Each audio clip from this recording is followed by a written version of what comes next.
નમસ્કાર મિત્રો, તારીખ 30, 31 અને 1માં કયા કયા વિસ્તારોમાં વરસાદની શક્યતા છે તેને લઈને હવામાન વિભાગે આગાહી જાહેર કરી છે.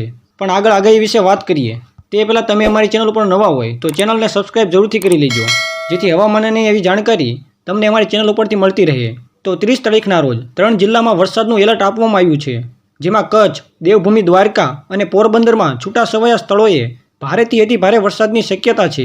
9 જિલ્લામાં યલો એલર્ટ આપવામાં આવ્યો છે, જેમાં વલસાડ, નવસારી, ગીર સોમનાથ, જૂનાગઢ, જામનગર, મોરબી, બનાસકાંઠા, પાટણ અને સાબરકાંઠાનો સમાવેશ થાય છે.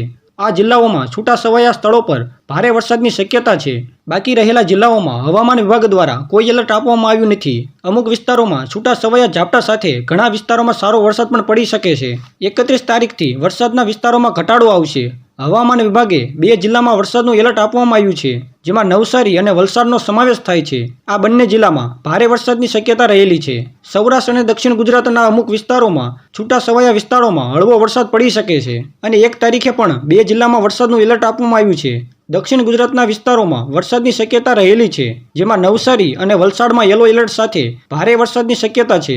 બાકી ગુજરાતના એક પણ જિલ્લામાં એલર્ટ આપવામાં આવ્યું નથી, પણ અમુક છૂટાછવાયા વિસ્તારોમાં હળવો વરસાદ પડી શકે છે.